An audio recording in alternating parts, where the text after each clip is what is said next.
ازيكم يا بناتي؟ عاملين ايه؟ انا النهارده هبتدي اعمل لكم فيديوهات ازاي تنظموا بيتكم. وازاي دايما بيتكم يبقى شكله حلو ومنظم يبقى نظيف. اول حاجه هكلمكم عنها النهارده هي ايه اسهل طريقه ازاي انضف التلاجة. طبعا زي ما انتم عارفين ان احنا التلاجة دي لازم تبقى دايما نظيفه. طبعا طريقتك في تنظيف التلاجة بالنسبة لكل بنت بكل عروسة جديدة يعني لازم تنضفي تلاجتك كل شهر مرة. تمام، دي اللي هي التنظيفة الكبيرة. وكل اسبوع بتمسحي بس مثلا بالوايبس او تمسحي بالمنظف اللي انا هوريهولك دلوقتي بمنديل في رفوف التلاجة. انا النهارده بقى الروتين بتاعي ان انا اللي هو ايه التنظيف الشهري بتاع التلاجة. انا هوريكم التلاجة بتاعتي دلوقتي. زي ما انتم شايفين انا في بقع كتير جدا، زي ما انتم شايفين اهو. انا هقرب عشان اوريك انا هعمل ايه بعد كده. تمام، انا شلت الايه الرفوف كلها، شلتها بره وهغسلها دلوقتي بالمنظف اللي انا هقول لكم عليه دلوقتي. انا عملته، انا بعمله في البيت يعني. وانا بغسل الادراج بميه دافيه، وعادي باي مسحوق عندكم يعني، او المسحوق بتاع المواعين عادي خالص. تمام، وبعد كده هبتدي انضف التلاجة بفرشة السنان. صراحة أنا أي فرشة سنان قديمة عندكم ما ترموهاش، لأن فرشة السنان هوريكم ازاي هي الوحيدة اللي تقدر تدخل في اللي هي الحاجات الدهون دي، يعني هي اللي تقدر تنظف الحاجات ديت. تمام، لما اجي احط عليها الحاجات هي اللي اللي تقدر تخش جوه البلاستيك دوت وتقدر تغسل، يعني هتقدروا تنضفوا كله ركن، حتى الاركان هتقدروا تنضفوا الاركان زي ما انتوا عايزين، وتقدروا لو في اي بقعه انكم تدعكوها كويس بالمنظف اللي انا هوريهولكوا دلوقتي. انا هوريكم المنظف دلوقتي بيتكون من ايه، وهروح اغسل التلاجة وهوريها لكم بعد ما تخلص. وبعد كده هقول لكم ازاي يعني هرتب حاجتي في التلاجة، واقول لكم ايه هي طريقتي في التنظيم الحاجات اللي انا بحطها في التلاجة.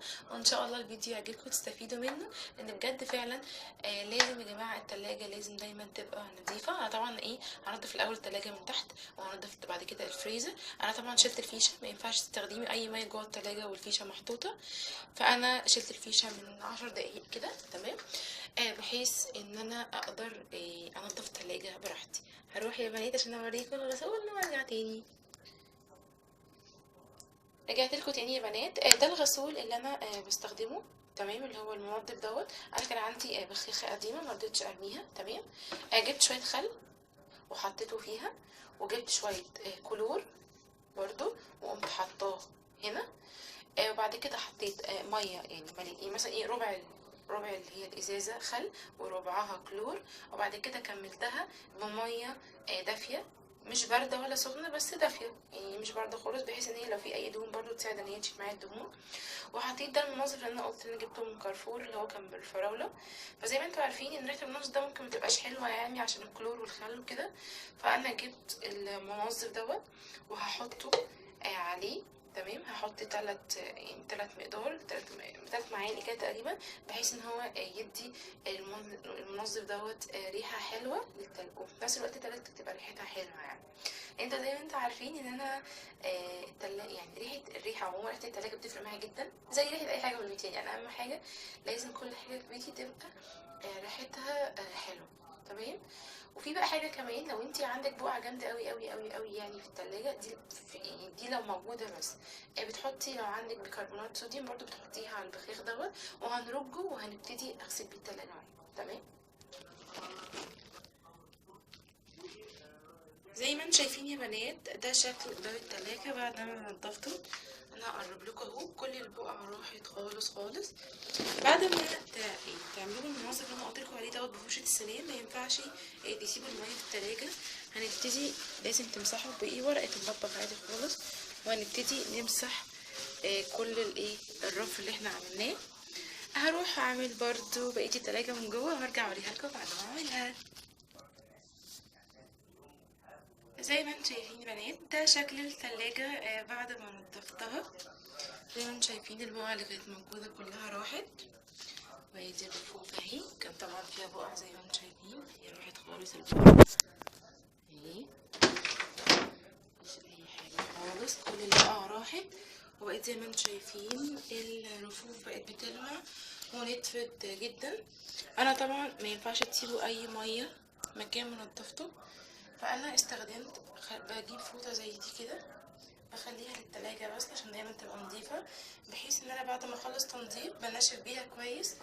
وبعد كده بجيب اللي هو ورق المناديل بتاع المطبخ، وبقى يعني بعيد عليه اخر حاجة، بحيث ان ما يبقاش فيه اي مية خالص في التلاجة.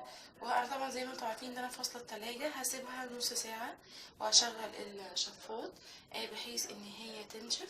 وبعد كده هرجع اركب بقية الرفوف وهركب واحط الحاجات. وان شاء الله الفيديو اللي جاي هعملهمكم عن ازاي ان انا انظم تلاجتي. انا كده خلصت الجزء اللي تحت. بعد كده انا طبعا زي ما انتم عارفين ان انا فضيت الفريزر، هوريهولكوا قبل التنظيف وهعمل نفس الحاجات وهوريهولكوا بعد التنظيف. استنوني يا بنات. انا خلصت يا بنات تنظيف التلاجة من تحت. بعد كده طلعت علشان اعمل الفريزر، فضيت الفريزر خالص واتخلصت بالحاجات اللي هي ملهاش لازمه، وحطيت الحاجات اللي انا محتاجاها كل حاجه قعدت ترتيبها يعني. وهوريكم بعد كده ان انا بعد ما عملتها عملت ايه بالظبط. زي ما انتم شايفين في بقعه اهي كده اهو، انا هوريها لكم قبل وبعد. وبرده انا شلت الرفوف اللي فيها وغسلتها كويس قوي بالمنظف اللي احنا قلنا عليه. بس بقى في حاجه، انا زي ما قلت لكم لو انتوا لقيتوا بقعه جامده كده في الفريزر، هاتوا البيكنج صودا او بيكربونات الصوديوم وحطوها، حطوا شويه كده على البقعه اللي هي الجامده. تمام كده اهو. وهنحط ميه من الكاتل، شويه ميه صغيرين خالص، يعني ايه، نقول مثلا 3-4 معالق على الجزء دوت. وهنسيبها شويه، هنلاقي ان البيكربونات الصوديوم هتتفاعل مع الميه وهتعمل تش تش تش تش تش كده، وهنلاقي ان الدهون هتقل. وبعد كده هعملها عادي خالص، هعمل الجوانب بفرشة السنان زي ما احنا اتفقنا. يعني انا بستخدم فرشة السنان في الزوانق دي، في الحتة اللي هي زي كده، لان طبعا لما انت تستخدمي الفرشة الليفة بتاعتك العادية ممكن تجرحي التلاجة وعمرك ما هتوصلي للحاجات اللي هي رفيعة دي خالص. شايفين التراب كده خالص اهو، يعني بصوا شايفين الحاجات اللي هي بتبقى في الزوانق ما بتروحش غير كده اهو. شايفين بتروح ازاي؟ برضو نفس الكلام برضو في الرف اهو، مش هتعرفوا توصلوا للزوانق دي غير عن طريق فرشة السنان. زي ما انتم شايفين الحاجات كلها اهي بتروح خالص اهو. انا هوريكم مثال عشان تعرفوا ان الايه المنظف اللي انا عملته دوت، لا جبت مستر ماسل بقى ولا جبت معرفش ايه تسيح الدهون، عادي خالص بالخل وبيكربونات الصوديوم والكلور اي منظف بتاعك اهو. انا هوريكم بقى، شايفين البقعه اللي هي كانت ناشفه خالص لما حطيت بيكربونات الصوديوم، شايفين راحت ازاي خالص في ثانيه، مبقاش فيه اي حاجه خالص زي ما انتم شايفين اهو. كل البقعه دي كانت ناشفه جدا وصعبه جدا، وانا حطيت المنظف عليها وما عملتش حاجه، فهو انا حطيت بيكربونات. شايفين البقعه طلعت خالص وراحت تماما تمام. شايفين طبعا انا هكمل تنظيف الفريزر من فوق وهوريهولكوا بعد ما انضفه خالص. تمام، يبقى انا استخدمت هنا فرشه السنان واستخدمت الفرشه دي، انا جبت فرشه زي دي كده بايد بحيث ان انا ما اتعبش، علشان في الحاجات الكبيره ابتدي اعمل بيها كده بتنضف معايا كويس. تمام. بعد كده هنضف الفريزر وهوريهولكوا بعد ما انضفه، وان شاء الله بجد يا رب تكونوا بتستفيدوا من الفيديوهات اللي انا بعملها لكم ديت.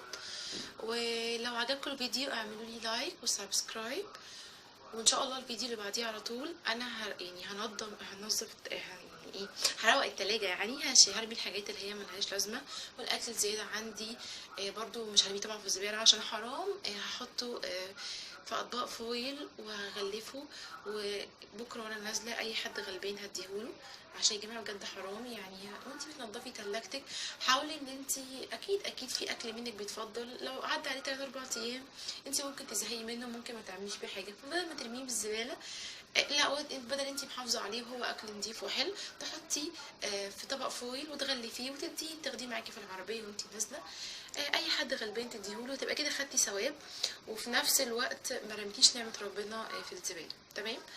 تابعوني يا بنات، بعد ما اروق التلاجة واظبطها هعمل لكم الفيديو اللي جاي ازاي تظبطي التلاجة وازاي تحافظي عليها وعشان الحاجات متبقاش مكركبة وتقعدي توهي وانتي لما تبقي محتاجة اي حاجة تقعدي تدوري عليها. لازم تتابعوني تمام، واشتركوا في قناتي، وان شاء الله هعمل لكم فيديوهات كتير جدا تفيدكم، ويا رب يكون الفيديو عجبكم يا بنات. باي باي. واخيرا يا بنات انا خلصت تنظيف التلاجة. انا حبيت بس اوريها لكم بعد ما خلصتها قبل ما اخلص الفيديو.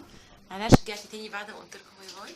شايفين كان البقعة كلها راحت خالص اهو، البقعة اللي كانت هنا راحت تماما تماما تماما، تلمع اهو زي ما انتم شايفين، ونفس الكلام برضو من جوه اهو.